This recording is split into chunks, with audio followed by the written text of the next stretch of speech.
Կառավարության պաշտոնական փաստաթղթերի արտահոսք, ապա հերքում եւ հերքման մեջ այլ արտահոսքի հաստատում։ Ահազանգողներից առաջինը իրավապաշտպան Գոհար Մելոյանն էր։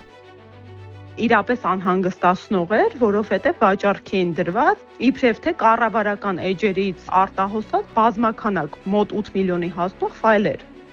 Մեդիա փորձագետ Սամվել Մարտիրոսյանը շեշտում է, որ մենք չենք կարող իմանալ, թե ինչ է վաճառվում Darknet-ում, ստվերային ցանցում։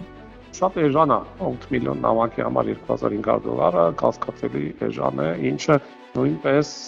ենթադրություն է առաջացնում, որ երևի թե հետարքիր բան այդ արտահոսքում չկա։ Ամեն դեպքում լավ չի, որ ինչ-որ մի արտահոսք ընդհանրապես լինում է։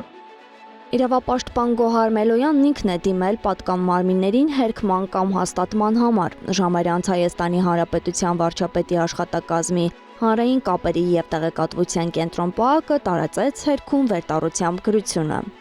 Լրատվամիջոցներում տարածված տեղեկությունը, թե իբրև Հայաստանի կառավարության էլեկտրոնային փոստի համակարգը կոտրվել է, չի համապատասխանում իրականությանը։ Արձանագրված տվյալների արտահոսքը Հայաստանի կառավարության էլեկտրոնային մեյլերի հետ առնչություն չունի։ Նախնական ուսումնասիրության արդյունքում կարելի է եզրակացնել, որ արտահոսք եղած ֆայլերը կորզվել են էլեկտրոնային քաղաքացիական դատավարության cabinet.armlex.am հարթակից։ Ներկայում աշխատանքներ են տարվում վերենշվածը հաստատելու, կորզման եղանակը պարզելու նպատակով։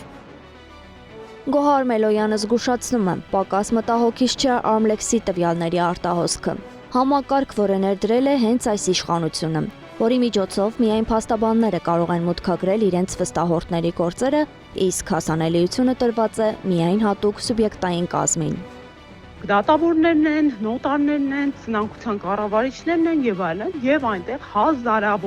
հազարավոր մարդկանց անձնական տվյալներ են, այսինքն անձնագրային տվյալներ, ել չասած այդ մարդկանց ներանձնային խնդիրների վերաբերյալ կոնֆիդենցիալ տեղեկատվություն, ով է դատի տալիս, ով ինչ է կորցնում։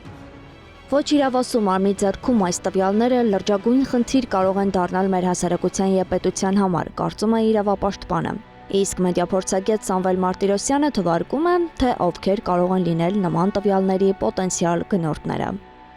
Կարող է լինել հենց մեր կառավարությունը, ելնելով հենց կիբերանվտանգության գործառույթներից կարող են գնել, որպեսզի տեսնեն, թե ինչ է արտահոսել։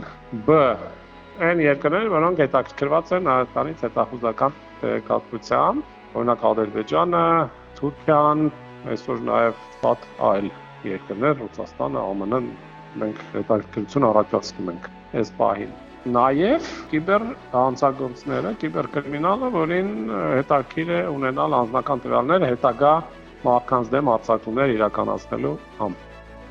Փորձեցին կապ հաստատել հանրային կապերի եւ տեղեկատվության կենտրոնի հետ պարզելու համար, թե ինչպես է նման արտահոսք տեղի ունեցել, ինչ քայլեր են ձեռնարկվել մեղավորներին բացահայտելու, պատասխանատվության ենթարկելու համար։ Դեռ մանրամասներ չկան, անհրաժեշտ է գրավոր հարցում։ Եթե ներդրված համակարգը խոցելի է, նույնօրինակ կայքերից է նաև Արմեդն, որում ներառված են բժշկական գաղտնիություն պարունակող տվյալներ։ Այս դեպքում հարց է ծագում, քաղաքացիների տվյալներն ապահով են արդյոք, թե կարող են հերթական հարձակման արդյունքում դառնալ հասանելի։ Ազգային անվտանգության ծառայության հետ կապ հաստատել այդպես էլ չկարողացանք։ Անահիտ Սարգսյան, Նոնա Գևորգյան, ABC Media։